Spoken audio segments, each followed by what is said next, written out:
back to Crappy Classics. My name's Josh, and this isn't my lawn or my lawnmower. This thing belongs to some people I work for, and we're going to do a review on it today. I'm going to tell you what I think about it after running it for a year and a half on this property. This is a 3-acre lawn, so it's pretty big.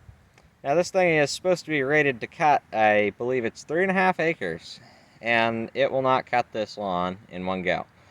Now, Ryobi says to cut properly with this lawnmower, you go one pass at half height, and then you go back and cut it down to the height you want on a second run through. It won't actually last that long. It won't even get through the first cut. You have to recharge it. It had a faulty battery that got replaced, and it's still the same way. It's obviously runs for a little bit longer, but it just does not run for long enough to cut this whole lawn down. Another issue I'd like to stress on here is the cut quality. The cut quality on this thing isn't exactly the best. To drive one of these Ryobi electric zero turns, it's got this shift lever. You pull up on it, that's backwards, that's left, right, forward, just like you'd expect. Now, this thing's a bit janky. If I had a tire like that on my garden tractor, or, normal lawnmower, it would be absolutely fine, but on this thing, no, they suck. Has no traction at all, and I've actually got stuck on this before. Had to get it hauled out with a pickup truck. These decals, I'm pretty sure, are supposed to be temporary because if you wash it, they're not waterproof, so just keep that in mind. This side, you have one battery. This side has 3. If you slide the seat all the way forward, in the back you have 3 suitcase batteries. Another side note for this mower is I assume those batteries are going to last about 5 years. So we're already 2 years into that. At the end of that 5 years, you're going to be buying new batteries for this thing, and I don't know what they cost. I'll put it on screen right now. I expected this to be expensive, but I didn't know it would be quite this expensive. It's going to cost you $2,700 for just the 3 big suitcase batteries, and then another $1,600 for the smaller batteries, resulting in a total of about $4,300 in batteries if you're going to replace them. That's the 2023 price. They're expensive. Another side note to that side note, I don't know if those batteries are going to be available in the future. They might not be. They might be discontinued when Ryobi's next generation of electric riding mower comes out. This thing was not designed for Maine. It's kind of slow and sluggish up hills. I've noticed that.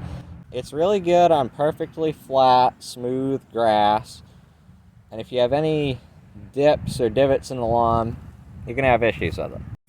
So I just got this deck cleaned off, and I just wanted to show you this thing is an absolute grass trap. I should have recorded a little bit before I cleaned it, but right around here, and there, that, there, pretty much everywhere actually, this thing collects grass. All I really mentioned in that was, obviously the fact that this thing is a grass trap, but it really is. Now let's go look at the spindles real quick, and I'll tell you why. In that part of the video earlier, where I was showing you the underside of the deck, you probably saw that on the other side of these spindles there's a bunch of holes cut in it. And that's for airflow to cool this electric motor. Now, grass gets packed in under this cover. Now we're on the mower and we're going to take it for a drive. So first thing we're going to do is turn the key on. And wait a second. Release that. Pull the lever up. And away we go.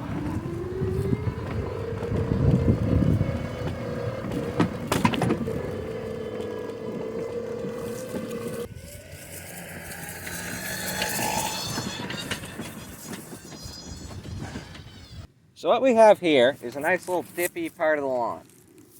Now I'm going to get on the mower and take it through this little dip and show you how the deck follows the ground.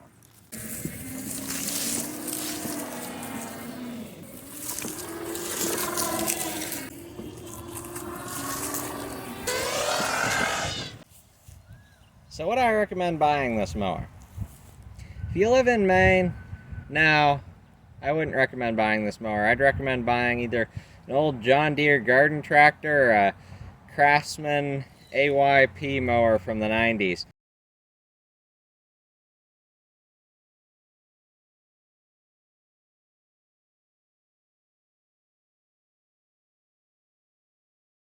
Those are really good.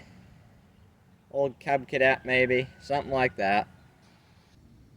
Now, this mower would be great if you lived somewhere where the ground is perfectly flat, you don't get frost heaves in the winter, and if you had a smaller lawn, I could still see this working, maybe.